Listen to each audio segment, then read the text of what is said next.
I hope आपको पता चल गया होगा कि इस वीडियो में हम क्या पढ़ने वाले हैं। इस वीडियो में हम हड़प्पा सभ्यता के 51 MCQ क्वेश्चन पढ़ेंगे, ऑब्जेक्टिव क्वेश्चन पढ़ेंगे। और ये जो हड़प्पा सभ्यता टॉपिक है ये आपके क्लास 12th में भी है और कॉम्पिटिटिव एग्ज़ाम की तैयारी कर रहे हैं तो वहाँ पर भी ये टॉपिक है। इसलिए दोनों के लिए ये वीडियो बहुत ही ज़्यादा इंपॉर्टेंट है, चाहे आप कॉम्पिटिटिव एग्ज़ाम की तैयारी कर रहे हों या फिर आप क्लास 12th की तैयारी कर रहे हो और आपका सिलेबस हिस्ट्री है। तो चलिए स्टार्ट करते हैं आज की इस वीडियो को। उससे पहले आपसे गुजारिश है कि वीडियो को लाइक कर दीजिएगा और चैनल पर अगर पहली बार आए तो नीचे सब्सक्राइब वाला जो बटन दिख रहा है उसे आप दबा दीजिएगा। दबा दिए? चलिए ठीक है। तो चलिए स्टार्ट करते हैं आज की इस वीडियो को बिना देरी के।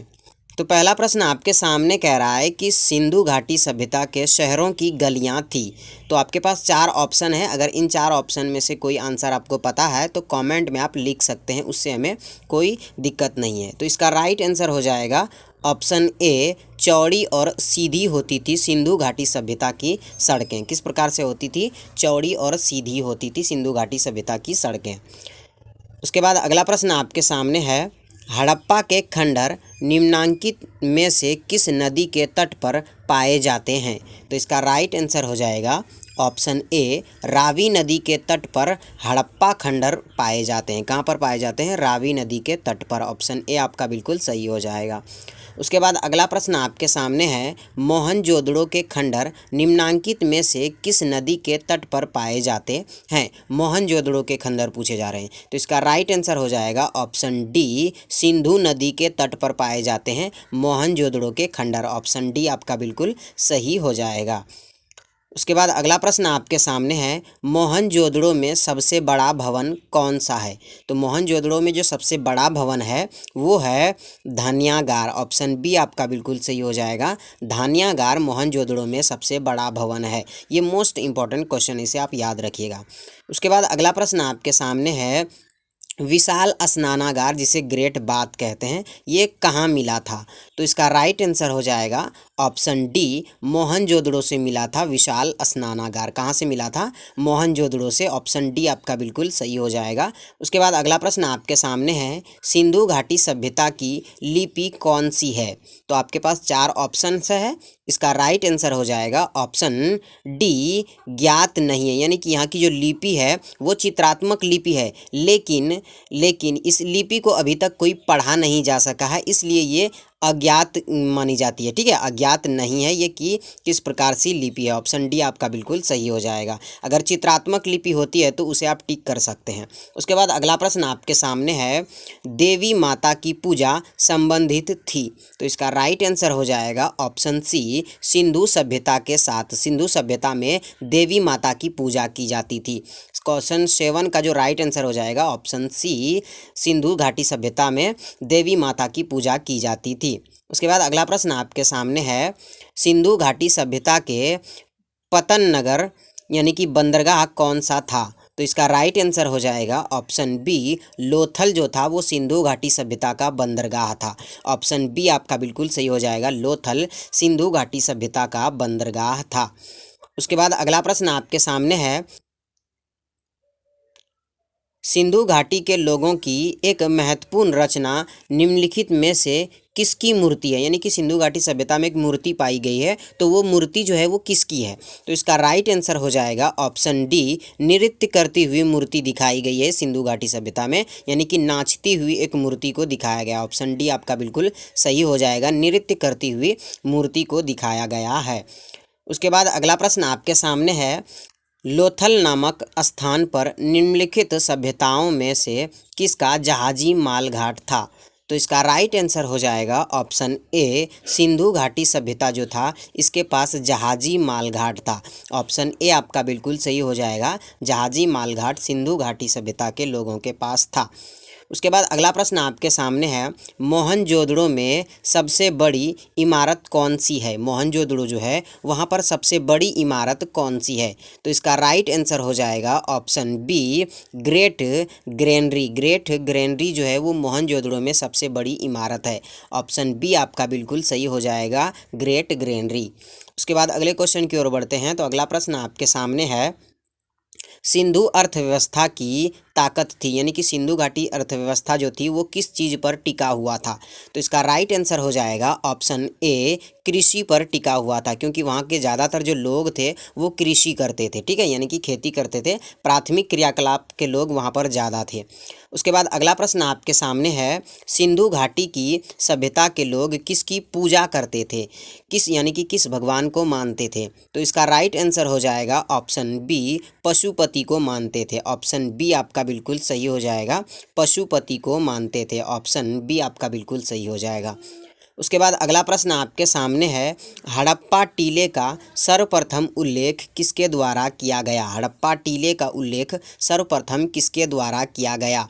तो इसका राइट आंसर हो जाएगा ऑप्शन सी, चार्ल्स मैसन्स के द्वारा किया गया था। हड़प्पा टीले का सर्वप्रथम उल्लेख चार्ल्स मैसन्स के द्वारा।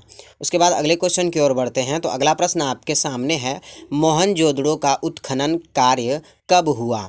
तो इसका राइट आंसर हो जाएगा ऑप्शन डी, 1922 में मोहनजोदड़ो का उत्खनन कार्य हुआ था और 1921 में हड़प्पा का हुआ था। किसका हुआ था? हड़प्पा का हुआ था 1921 में हड़प्पा का, और 1922 में मोहनजोदड़ो का हुआ था। तो ये आप याद रखिएगा ये क्वेश्चन। उसके बाद अगले क्वेश्चन की ओर बढ़ते हैं। तो अगला प्रश्न आपके सामने है, पहली बार कपास उपजाने का श्रेय किस सभ्यता को जाता है? पहली बार जो कपास उपजाया गया था वो किस सभ्यता के द्वारा उपजाया गया था? तो इसका राइट आंसर हो जाएगा ऑप्शन ए, सिंधु घाटी सभ्यता के लोगों ने पहली बार कपास का उपजाऊ किया था। ऑप्शन ए आपका बिल्कुल सही हो जाएगा, सिंधु घाटी सभ्यता के लोगों ने पहली बार कपास का उपजाऊ किया था। उसके बाद अगला प्रश्न आपके सामने है, सिंधु सभ्यता के लोग किस धातु से अपरिचित थे? यानी कि किस धातु के बारे में सिंधु सभ्यता के लोगों को ज्ञान नहीं था, पता नहीं था? तो इसका राइट आंसर हो जाएगा ऑप्शन सी, लोहा जो है इसके बारे में सिंधु घाटी सभ्यता के लोगों को कुछ भी पता नहीं था, यानी कि इसके बारे में ये बहुत ही कमज़ोर थे। उसके बाद अगला प्रश्न आपके सामने है, सिंधु घाटी सभ्यता में तराजू कहाँ से पाया गया? तराजू जो पाया गया था वो कहाँ से पाया गया था, किस जगह से? तो इसका राइट आंसर हो जाएगा ऑप्शन ए, लोथल से पाया गया था। कहाँ से पाया गया था? लोथल से पाया गया था तराजू। उसके बाद अगला प्रश्न आपके सामने है, सिंधु घाटी सभ्यता के लोगों का मुख्य भोजन क्या था? यानी कि वो लोग सबसे ज़्यादा जो खाना पसंद करते थे वो कौन सा चीज़ था? तो इसका राइट आंसर हो जाएगा ऑप्शन ए, गेहूँ और जौ जो होते थे इनको सिंधु सभ्यता के लोग सबसे ज़्यादा भोजन के रूप में खाते थे। ऑप्शन ए आपका बिल्कुल सही हो जाएगा, गेहूं और जौ। उसके बाद अगला प्रश्न आपके सामने है, मृतकों का टीला किसे कहा गया है? मृतकों का टीला किसे कहा गया है? तो इसका राइट आंसर हो जाएगा ऑप्शन सी, मोहनजोदड़ो का शाब्दिक अर्थ ही होता है मृतकों का टीला। ठीक है, तो ऑप्शन सी आपका बिल्कुल सही हो जाएगा, मोहनजोदड़ो को मृतकों का टीला कहा गया है। उसके बाद अगला प्रश्न आपके सामने है, हड़प्पा सभ्यता का कुल क्षेत्रफल कितना है? तो इसका राइट आंसर हो जाएगा ऑप्शन डी, 13 लाख वर्ग किलोमीटर में फैला हुआ था हड़प्पा सभ्यता। कितने वर्गों में? तो 13 लाख वर्ग किलोमीटर में फैला हुआ था हड़प्पा सभ्यता। ऑप्शन डी आपका बिल्कुल सही हो जाएगा। उसके बाद अगले क्वेश्चन की ओर बढ़ते हैं। तो अगला प्रश्न आपके सामने है, सिंधु की घाटी सभ्यता का स्थल कालीबंगा कहाँ स्थित है? यानी कि सिंधु घाटी में जो कालीबंगा था वो वर्तमान में अभी कहाँ स्थित है कालीबंगा? तो इसका राइट आंसर हो जाएगा ऑप्शन सी, कालीबंगा वर्तमान में राजस्थान में स्थित है। ऑप्शन सी आपका बिल्कुल सही हो जाएगा, राजस्थान में स्थित है कालीबंगा। उसके बाद अगला प्रश्न आपके सामने है, सिंधु घाटी सभ्यता में कितने नगर थे? तो आपके पास 4 ऑप्शंस हैं, इसका राइट आंसर हो जाएगा ऑप्शन बी, 6 नगर थे। सिंधु घाटी सभ्यता में कितने नगर थे? तो 6 नगर थे। ऑप्शन बी आपका बिल्कुल सही हो जाएगा, 6 नगर थे सिंधु घाटी सभ्यता में।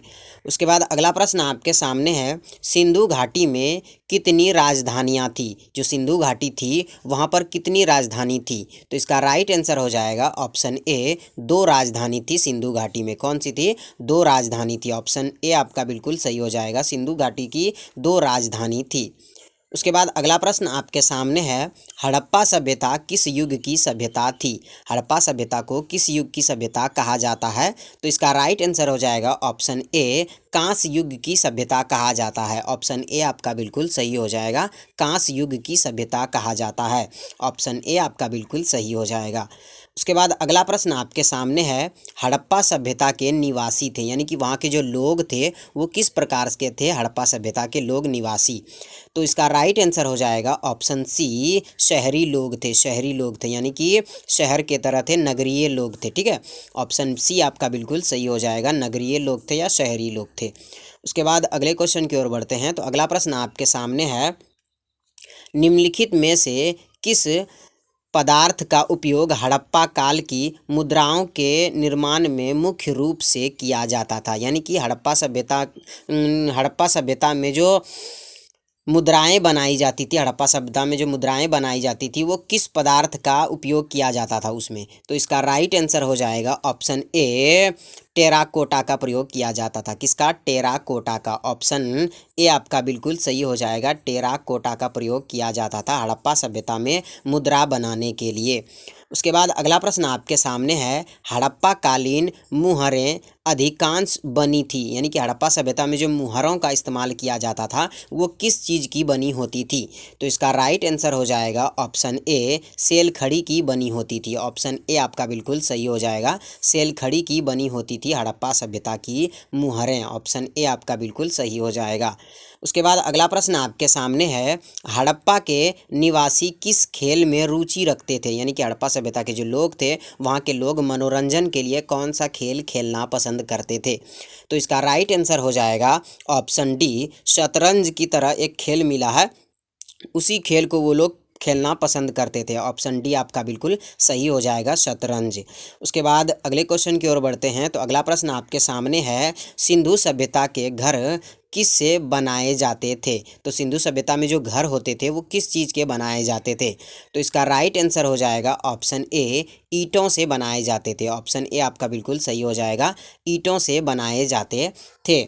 उसके बाद अगले क्वेश्चन की ओर बढ़ते हैं। तो अगला प्रश्न आपके सामने है और ये कह रहा है कि पैमानों की खोज ने यह सिद्ध कर दिया है कि सिंधु घाटी के लोग माप और तौल से परिचित थे, यानी कि वो लोग मापना और तौलना जानते थे। ठीक है, तो यह खोज कहाँ हुई थी? ये माप तौल की खोज जो पता चला वो कैसे पता चला, कहाँ से चला? तो इसका राइट आंसर हो जाएगा ऑप्शन बी, लोथल से पता चला। ऑप्शन बी आपका बिल्कुल सही हो जाएगा, लोथल से पता चला है माप तौल का। उसके बाद अगले क्वेश्चन की ओर बढ़ते हैं। तो अगला प्रश्न आपके सामने है, सिंधु सभ्यता की मुद्रा में किस देवता के समतुल्य चित्रांकन मिला है? सिंधु सभ्यता में मुद्राओं को किस देवता के समतुल्य चित्रांकन मिला है, यानी कि मुद्रा में किस देवता का चित्र छपा हुआ मिला है? तो इसका राइट आंसर हो जाएगा ऑप्शन सी, शिव देवता का चित्र मिला है मुद्रा में, यानी कि पैसा में जो चित्र छपा हुआ था वो किसका था? वो शिव देवता का था। ऑप्शन सी आपका बिल्कुल सही हो जाएगा, शिव का था। उसके बाद अगले क्वेश्चन की ओर बढ़ते हैं। तो अगला प्रश्न आपके सामने है, किस पशु के अवशेष सिंधु घाटी सभ्यता में प्राप्त नहीं हुए हैं? यानी कि कौन सा पशु था जो कि सिंधु घाटी सभ्यता में नहीं पाया जाता था? तो इसका राइट आंसर हो जाएगा ऑप्शन डी, शेर जो था इसका कोई भी अवशेष वहाँ के लोगों में नहीं पाया गया, इसलिए इतिहासकार ये अनुमान लगाते हैं कि सिंधु घाटी सभ्यता में शेर नहीं पाया जाता था। ऑप्शन डी आपका बिल्कुल सही हो जाएगा, शेर नहीं पाया जाता था सिंधु घाटी सभ्यता में। उसके बाद अगला प्रश्न आपके सामने है, सिंधु घाटी के लोग विश्वास करते थे, यानी कि किस पर विश्वास करते थे सिंधु घाटी सभ्यता के लोग? तो इसका राइट आंसर हो जाएगा ऑप्शन बी, मातृशक्ति पर विश्वास करते थे, यानी कि माता की शक्ति पर विश्वास करते थे सिंधु सभ्यता के लोग। ऑप्शन बी आपका बिल्कुल सही हो जाएगा, ऑप्शन बी आपका बिल्कुल सही हो जाएगा, मातृशक्ति में। उसके बाद अगले क्वेश्चन की ओर बढ़ते हैं। तो अगला प्रश्न आपके सामने है, हड़प्पा संस्कृति इस समय के किस देश पर काबिज नहीं थी, यानी कि हड़प्पा संस्कृति जो है वो इस समय के किस देश पर काबिज नहीं थी? तो इसका राइट आंसर हो जाएगा ऑप्शन डी, ईरान पर काबिज नहीं थी। ऑप्शन डी आपका बिल्कुल सही हो जाएगा। इस समय पर हड़प्पा सभ्यता ईरान पर काबिज नहीं थी। उसके बाद अगला प्रश्न आपके सामने है, मोहनजोदड़ो में मिले सड़कों की चौड़ाई क्या थी? मोहनजोदड़ो से जो सड़कें मिली थी, वहाँ की सड़कें जो होती थी वो एकदम सीधी होती थी और एक दूसरे को 90 डिग्री पर काटती थी। ठीक है, तो यहाँ पर मोहनजोदड़ो की जो सड़कें मिली हुई थी वो कितनी चौड़ी थी? तो इसका राइट आंसर हो जाएगा ऑप्शन बी, 10.5 मीटर चौड़ी सड़कें होती थी। 10.5 मीटर चौड़ी सड़कें होती थी मोहनजोदड़ो की। उसके बाद अगला क्वेश्चन आपके सामने है, राखी गढ़ी भारत के किस राज्य में है? वर्तमान में जो राखी गढ़ी है वो किस जगह पर स्थित है?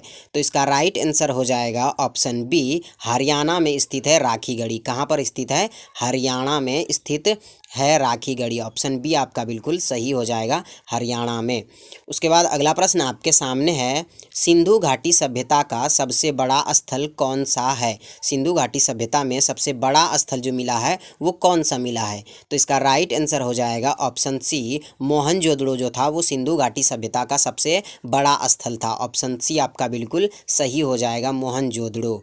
उसके बाद अगले क्वेश्चन की ओर बढ़ते हैं। तो अगला प्रश्न आपके सामने है, सिंधु घाटी सभ्यता का सबसे छोटा स्थल कौन सा है? सबसे बड़ा स्थल आपने देखा कि मोहनजोदड़ो था, लेकिन सबसे छोटे स्थल की बात करें तो सबसे छोटा स्थल हो जाएगा ऑप्शन डी, अल्लाहदीनो। अल्लाहदीनो जो था ये सबसे छोटा स्थल था सिंधु घाटी सभ्यता का। कौन सा था?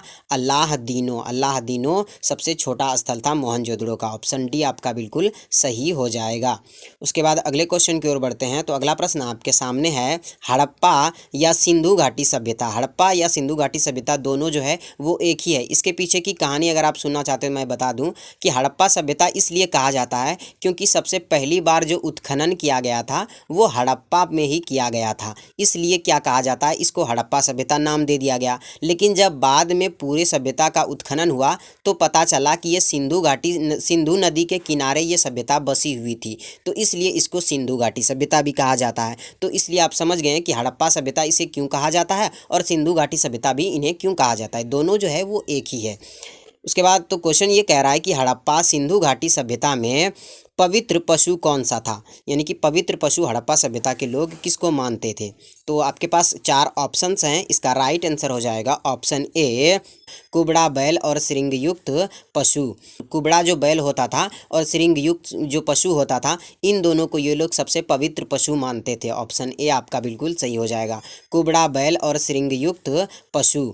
उसके बाद अगले क्वेश्चन की ओर बढ़ते हैं। तो अगला प्रश्न आपके सामने है, सिंधु घाटी सभ्यता के किस स्थल से मिले अवशेषों से यह ज्ञात होता है कि वहाँ खेतों को हल से जोतने की प्रक्रिया प्रारंभ की चुकी थी? यानी कि हड़प्पा सभ्यता में ये पता चला कि जो वहाँ पर खेत होते थे उसको हल से जोता जाता था, जो कि कुछ इस प्रकार से हल होता है। यहाँ पर कुछ नोकीले टाइप का, अगर आप गांव से हैं तो आपको पता होगा कि हल किस प्रकार से होता है, इसी तरह से होता है और इसी से जोता जाता था। तो ये कहाँ से पता चला था कि हड़प्पा सभ्यता में हलों का प्रयोग किया जाता है? तो इसका राइट आंसर हो जाएगा ऑप्शन बी, कालीबंगन से एक खेत मिला था जो कि जुता हुआ था, तो उससे पता लगाया इतिहासकारों ने कि ये जो है वो हल से जुता हुआ खेत है। ऑप्शन बी आपका बिल्कुल सही हो जाएगा, कालीबंगन से। कहाँ से? कालीबंगा से। उसके बाद अगला प्रश्न आपके सामने है, मांडा नगर किस नदी पर स्थित था? मांडा नगर जो था हड़प्पा सभ्यता में वो किस नदी पर स्थित था? तो इसका राइट आंसर हो जाएगा ऑप्शन सी, चिनाब नदी पर स्थित था। ऑप्शन सी आपका बिल्कुल सही हो जाएगा, चिनाब नदी पर स्थित था मांडा। ऑप्शन सी आपका बिल्कुल सही हो जाएगा। उसके बाद अगला प्रश्न आपके सामने है, सिंधु सभ्यता के लोग मिट्टी के बर्तनों को किस रंग से रंगते थे? हड़प्पा सभ्यता में जो बर्तनें होती थी वो मिट्टी की होती थी और उसे रंग किया जाता था, पेंट किया जाता था। तो वो किस रंग से पेंट करते थे हड़प्पा सभ्यता के लोग? तो इसका राइट आंसर हो जाएगा ऑप्शन डी, लाल रंग से ज़्यादातर लोग पेंट करते थे। और ऑप्शन डी आपका बिल्कुल सही है, और भी बहुत सारे पेंट से पेंट करते थे लेकिन ज़्यादातर जो थे वो लाल रंग से पेंट करते थे। ऑप्शन डी आपका बिल्कुल सही हो जाएगा। उसके बाद अगला प्रश्न आपके सामने है, हड़प्पा और मोहनजोदड़ो की खुदाई सर्वप्रथम किस अगुवाई में हुई थी? तो हड़प्पा और मोहनजोदड़ो की खोज जो हुई थी, मतलब उस समय कौन अगुवाई कर रहा था? तो इसका राइट आंसर हो जाएगा option B, Sir John Marshall के नेतृत्व में हड़प्पा सभ्यता और मोहनजोदड़ो दयाराम साहनी और राखल दास बनर्जी ने उत्खनन किया था सर जॉन मार्शल के नेतृत्व में। ऑप्शन बी आपका बिल्कुल सही हो जाएगा। सर जॉन मार्शल के नेतृत्व में हड़प्पा और मोहनजोदड़ो की उत्खनन हुई थी या खोज हुई थी। उसके बाद अगला प्रश्न आपके सामने है, वर्तमान में मोहनजोदड़ो कहाँ स्थित है? वर्तमान स्थिति में बात करें तो मोहनजोदड़ो जो है वो सिंधु पर स्थित है, जो कि सिंधु का ज़्यादातर भाग जो है वो पाकिस्तान में स्थित है। ऑप्शन ए आपका बिल्कुल सही हो जाएगा, सिंध में, और ये सिंध जो है वो इसका ज़्यादातर भाग पाकिस्तान में स्थित है, इसलिए ऑप्शन ए आपका बिल्कुल सही हो जाएगा। उसके बाद अगले क्वेश्चन की ओर बढ़ते हैं। तो अगला प्रश्न आपके सामने है, हड़प्पा वासियों ने सर्वप्रथम किस धातु का प्रयोग करना प्रारंभ किया था? हड़प्पा सभ्यता के जो लोग थे वो सबसे पहले किस धातु का प्रयोग किए थे? तो इसका राइट आंसर हो जाएगा ऑप्शन ए, तांबा का प्रयोग किया था। किसका किया था? तांबा का प्रयोग किया था। ऑप्शन ए आपका बिल्कुल सही हो जाएगा। उसके बाद अगला प्रश्न आपके सामने है, हड़प्पा की सभ्यता किस युग की सभ्यता थी? हड़प्पा की जो सभ्यता थी वो किस युग की सभ्यता थी? तो ये क्वेश्चन आप पढ़ चुके हैं एक बार, कांस्य युग की सभ्यता थी। ऑप्शन बी आपका बिल्कुल सही हो जाएगा, कांस्य युग की सभ्यता थी। उसके बाद अगले क्वेश्चन की ओर बढ़ते हैं। तो अगला प्रश्न आपके सामने है, सिंधु की घाटी सभ्यता के लोग का मुख्य व्यवसाय क्या था? यानी कि वहाँ के लोग मुख्य रूप से क्या काम करते थे? तो इसका राइट आंसर हो जाएगा ऑप्शन बी, सिंधु घाटी सभ्यता के लोग ज़्यादातर जो थे वो व्यापार और कृषि करते थे। ऑप्शन ए बी दोनों हो जाएगा, ठीक है। तो यहाँ पर ऑप्शन बी देखें तो ज़्यादातर सही होता है, तो इसलिए ऑप्शन बी आपका बिल्कुल सही हो जाएगा। उसके बाद अगला प्रश्न आपके सामने है, मोहनजोदड़ो का अर्थ है। तो मोहनजोदड़ो का जो अर्थ होता है वो मैंने आपको पहले ही बताया था, मृतकों का टीला होता है। मोहनजोदड़ो का शाब्दिक अर्थ होता है मृतकों का टीला, इसलिए मोहनजोदड़ो को मृतकों का टीला भी कहा जाता है। ऑप्शन डी आपका बिल्कुल सही हो जाएगा, मृतकों का टीला। उसके बाद अगला प्रश्न आपके सामने है, कालीबंगा का अर्थ है, कालीबंगा जो है इसका क्या अर्थ होता है? तो इसका राइट आंसर हो जाएगा ऑप्शन बी, काले रंगों की चूड़ियाँ। ऑप्शन बी आपका बिल्कुल सही हो जाएगा, काले रंगों की चूड़ियाँ अर्थ होता है कालीबंगा का। ऑप्शन बी आपका बिल्कुल सही हो जाएगा। उसके बाद लास्ट क्वेश्चन आपके सामने है, हड़प्पा सभ्यता के किस नगर को सिंधु बाग कहा जाता है? यानी कि हड़प्पा सभ्यता का ऐसा कौन सा नगर है जो सिंध बाग के नाम से जाना जाता है? सिंध बाग के नाम से। तो इसका राइट आंसर हो जाएगा ऑप्शन ए, मोहनजोदड़ो को सिंध बाग के नाम से जाना जाता है हड़प्पा सभ्यता में। ऑप्शन ए आपका बिल्कुल सही हो जाएगा। तो वीडियो के लास्ट में जो कमेंट बॉक्स आपको दिख रहा है उसमें आपको कमेंट करना है कि कितने क्वेश्चन का आंसर आपको पहले से ही पता था और कितने क्वेश्चन आपको पढ़ने को मिला है। और जिन भी लोगों ने वीडियो को लास्ट तक देखा है वो अपना नाम कम से कम ज़रूर लिखेगा, ताकि हम ये जान सकें कि वीडियो के लास्ट में मेरे वीडियो को कौन कौन वीडियो लास्ट तक देखा है, ठीक है। तो ये आप कर सकते हैं, ये छोटा सा काम है। तो मिलते हैं एक नए वीडियो के साथ, तब तक के लिए जय हिंद और जय भारत।